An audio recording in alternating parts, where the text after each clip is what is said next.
Hey everyone, and welcome back to the Buffalo Plus YouTube channel. Dan Fates here. Another Friday, another edition of Uncle Dan's Best Bets. Last year, I told you we were good, not great, wanted to be better. Got off to a pretty good start in week one.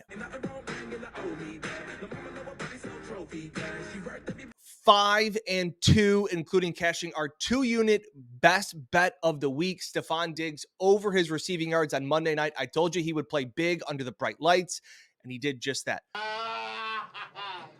Hey, yeah, CT. Mike Tomlin didn't show up. The Steelers forgot about that. I don't know what that was. But we're moving on. 5-2, great start to the season. Before we get into week 2, please be sure to like, comment, and subscribe. We really appreciate it as this channel continues to grow. Smash that subscribe button. We're over 25,000 subscribers. Next step, 1 million. That's where we're going. Big sites. We're going to set our sites high. Help us out. Spread the word. We really, really, really do appreciate it. All right. As for week 2, another 7-pack of plays. Lucky number 7. If it's not broke, don't fix it. And we will start right away with the Bills game. 8.5-point favorites against the Raiders. I'm a little worried about a short week trying to change too many things. I'm going to stay away from the total. I'm going to stay away from the sides. What I will do is I'll take another prop. It's another receiving over, but this time it is Gabe Davis. Over 42.5 receiving yards. Last week, I said it was going to be a statement game for Stefon Diggs to show how much of a leader and a true guy that he is for this Bills team. I was right. He made a statement on Monday night showing that he could go up against any corner in the league and have a massive performance. This week, though, the talk has been there needs to be a Robin to Steph's Batman. There needs to be a true number 2. And right now, I think the Raiders are just planning to take away Stefon Diggs. Somebody's got to step up, and that has to be Gabe Davis. They've talked about it. He's a captain this year. I think the home crowd gives Gabe a little bit more life.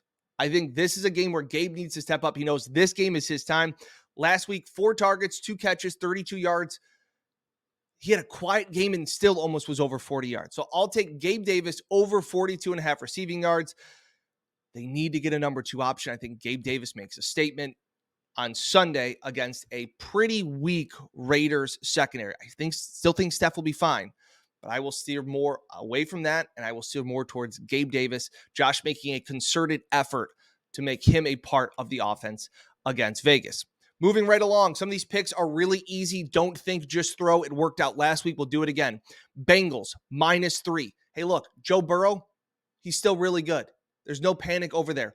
Against the spread, off a loss, Joe Burrow, 12-4. And remember, I told you guys in this channel before, preseason doesn't matter. Well, week 1 was preseason for a lot of teams. Bills included, Bengals also. Burrow missed time in the preseason because of the injury. I think he'll get back on track and beat up on a Ravens team that is a little banged up, especially offensively. Give me the Bengals -3 against the Ravens. Moving right along. This one I don't love, especially after what happened with the Steelers and Tomlin. But give me the Titans +3 at home. Look, this is just Mike Vrabel special. I am not a huge fight, so give me Vrabel and the Fighting Titans and the 3 points at home. Look at whatever stat you want to know. I just think Vrabel's too good of a coach. I think the coaching mismatch here is massive. I think the Titans get back to being Mike Vrabel and playing his style of ball, and they get the win outright. But I'll take the 3 points as well. The Bears, next pick. This is ugly. The Bears +2.5. Look, I don't think they played that bad against the Packers. A couple poor turnovers in that game just kind of got away from them. I don't think they played as bad as what the final score ends up with. But the real set here against the Bucs is teams that open as an underdog and close as a favorite, which is what this game did. The Bucs opened as the underdog. They're now the favorite. Teams that have had that happen to since 2018, they are 44-82 against the spread. Those teams that opened as an underdog, closed as a favorite, are 34% against the spread. That's not great. I don't think Mayfield and the Bucs, I think they're a little lucky in week 1. So give me the Bears +2.5 points. I don't love it, but I'm just going to play the numbers here. Moving right along. Week 1, we talked about hammering the unders, and they were spectacular in week 1. A lot of that has to do with the fact that nobody's playing in the preseason and they're not trying, especially with the only 3 preseason games. Week 2, remember this, defenses will never be more tired and more sore than what they are now. They haven't had that recovery time of a full game in a long time. They are tired week 2 more than any other week. This is the hardest week. Chris Long talked about it on his podcast last year, and it really stuck with me. You're never more sore from a flight coming across the country, having to bounce back, having to get back to practice. So if you're going to lean one way or another this week, lean overs. Defenses are a little tired. A lot of offenses didn't play in the preseason, so week 1's kind of their feeling it out period. Offenses adjust. Defenses are pretty sore in week 2. So give me the over in the 49ers and Rams game. It is at 44.5. I will take the over. These are 2 great offensive coaches. I told you Sean McVay in week 1 with Curly, Larry, and Mo as Matt Stafford's wide receivers were still good enough to get a win against the Seattle Seahawks. These are 2 great offensive coaches. I don't think either coach is going to pull their foot off the gas in this one, so I will take the over in that one. The 6th game of the week. I steered clear of it on Sunday night as much as I wanted to, but give me the man with the fat face. Give me Brian Daboll -4. Yeah. How about a team gets blown out by 40 points and is still favored the following week?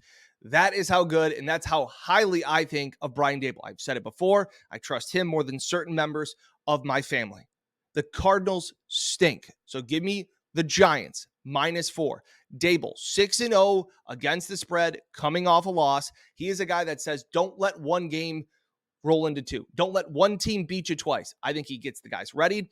When you get embarrassed on national TV, you tend to bounce back the following week. I think that is what the Giants will do.